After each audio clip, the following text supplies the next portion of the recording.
Ever since I pivoted this channel to mental health content, I was fully aware that, eventually, my content would basically turn into therapy for me. I think the mental health hurdles I face are extremely common, and maybe by overcoming something myself, it would prove that you can too. This video is special.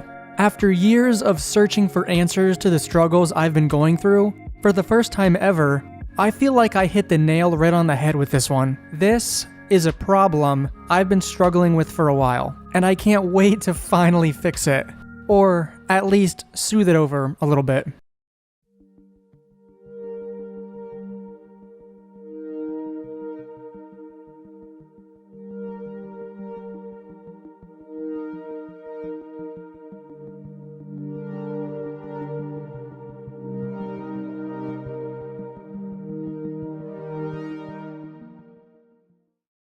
In short, I think my anxiety has been so bad recently because I've been internalizing my emotions, as I suspect many of us have been.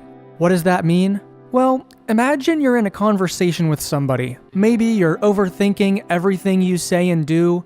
You're hanging on every word. Maybe the other person says something you disagree with, and you want to say something, but you don't want to start an argument necessarily. So you just kinda nod along, and say what you think they want to hear, for the sake of the conversation. Right there, you've internalized your emotions. You felt one way, but instead of creating an uncomfortable social situation, you just stuffed it down inside and moved on. Hey, it's better than lashing out at someone and ruining yet another potential friendship. Well, maybe. But you don't realize how damaging it is to constantly stifle your own opinion and prioritize others' happiness over your own. Why do we do this? I'd like to read this excerpt from a Psychology Today article that lays it all out for you. Quote, "In an effort to not disappoint, rock the boat, or cause conflict, you swallow your true feelings. This pattern starts in early family life and, over time, can become the only tool you have to manage relationships. You may give yourself a variety of excuses for why you have to elevate the needs and emotions of others over your own. You are tough, you can deal with it, or you need to process the situation and come back to it. Or maybe you aren't connected with yourself in the moment, so you don't even know what you are truly feeling. These rationales keep your feelings suppressed. When you internalize, you sacrifice the long term for the short term. In the moment, you are liked, and you keep things easy for the other person. But in the longer term, you feel exhausted and burnt out by your relationships. You may find yourself replaying conversations in your mind. You may be resentful of people, wishing they'd see you and your needs more and wondering what's wrong with them, that they keep treating you a certain way. You may have a lot of people in your life, but you still feel empty and unfulfilled. I don't know about you, but that just perfectly describes almost all of my problems. Finally, I found the one piece of evidence I needed to fill in the gaps. For so long, I've had this overwhelming anxiety, and I could never find the true source of it. But right now, this explanation, I don't know, it just feels right. How did I not see this before? Well, according to this article, one of the most challenging aspects of internalizing behaviors is that they're often overlooked. Unlike externalizing behaviors like verbal aggression, fighting, or breaking the law, internalizing behaviors can be invisible to the untrained eye. But while they might be less obvious to the outside world, they're no less challenging to live with. So, how does this even happen? What causes someone to internalize their feelings, and what leads it to manifest as extreme anxiety? I'll paint you a picture. You're young, maybe you have strict parents or mean siblings. If you try to speak up, one or both of them lash out at you. You learn through repetition that if you keep your head down and just play along, you can avoid conflict. You don't get the spanking if you don't say anything. You learn that it's up to you to keep the other person's emotions in check. Over time, that other person might mellow out. They're not yelling like they used to. Great! But what they did to your mind isn't going away on its own. Your mind was shaped by their volatile behavior, and now you're subconsciously afraid to say anything that would jeopardize a relationship, no matter how small it is or how in the right you are. Currently, maybe you're afraid to try new things. Maybe you worry too much, and it's ruined your ability to properly socialize. A lot of people will try to over-control every social interaction because the interactions they used to experience were so fragile. But if you feel like this describes you, then the only way to move forward is to let go. Here are 5 things you should do if this describes you and you want to fix the problem. Number 1, embrace vulnerability. Try to be more vulnerable when you have a conversation with someone. Be your authentic self.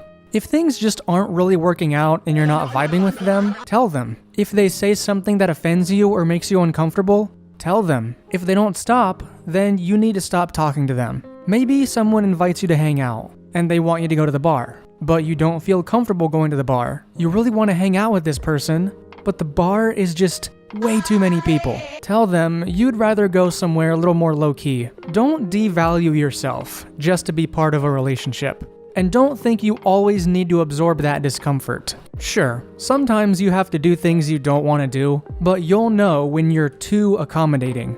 Number 2, practice mindfulness. A lot of us live our lives on autopilot because we're burnt out from work. Just try to take some time to really think some decisions through. And be intentional. Meditate, do some breathing exercises, anything that brings you into the present moment. Number 3, challenge those negative thoughts. If your own mind is too hard on you, question why. Like this. That conversation didn't go as well as I wanted it to. I think he hates me now. No, hold on, I don't think it was all that bad. He said something offensive and you stood up for yourself. If anything, he probably has a lot more respect for you now, since you stood up for yourself. Sometimes, you have to fight your own mind when it's trying to make you feel like shit. Number 4, seek professional help. If none of this advice is working, it might be worth it to seek the help of a professional. People are unique, and you might need an unorthodox solution. If you've been internalizing your problems for as long as I have, you may need an outside source to step in and tell you it's gonna be okay. Number 5, relieve some stress. This is a problem that is exacerbated by stress. If you need to blow off some steam after a stressful day, please do so. Most nights, I'll just veg out in front of the TV, and while this isn't the healthiest way to relax, it's been effective for leaving my worries at the door until tomorrow. For me, the biggest issue has been being honest with my friends and family. I recognize now that I have a tendency to act fake in almost every situation I'm in, and every conversation that I'm a part of. Maybe I'll be really nice, or I'll even hold a fake interest in something they're talking about, just to keep the conversation going. But while that may work in the moment, it makes so much sense to me that yeah, of course I'm gonna feel burnt out after every conversation if I continually do that. If I'm talking to someone and I'm just not vibing with whatever they're saying, I should just be honest with them. This doesn't mean I need to tank every conversation that's boring to me. I just need to be honest with them if something isn't clicking, and try to shift the conversation to something else. Otherwise, we're both gonna feel like we didn't connect over anything real. This advice works even better when you're having an in-person conversation. Your body language will say a lot. Who knows? Maybe by pivoting the conversation into something else, it'll allow you to actually find some common ground, making that relationship stronger. But you don't have to take my word for it. Quote, "Expressing yourself in the moment is exceptionally powerful and is a counter to many negative symptoms.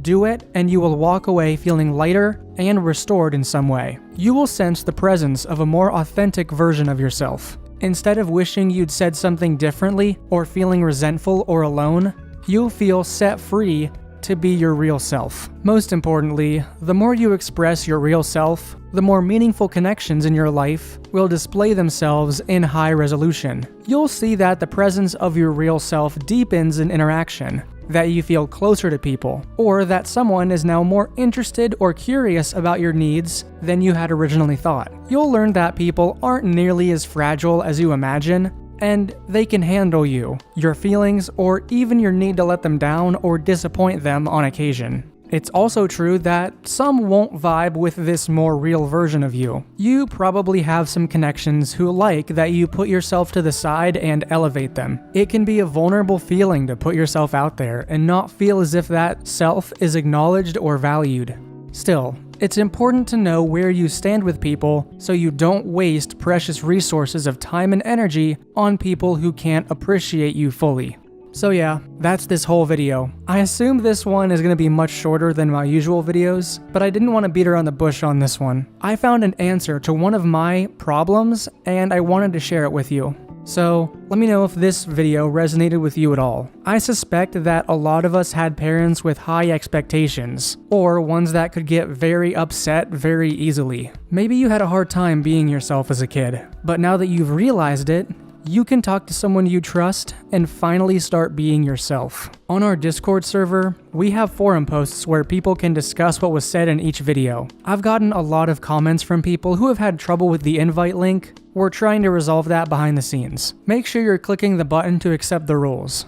So, regardless, leave a comment down below and join the server to continue the conversation. I really want to hear back from you guys, and I want to see if it's not just me. I know it isn't just me. Thank you guys so much for watching. I love you all. Good night.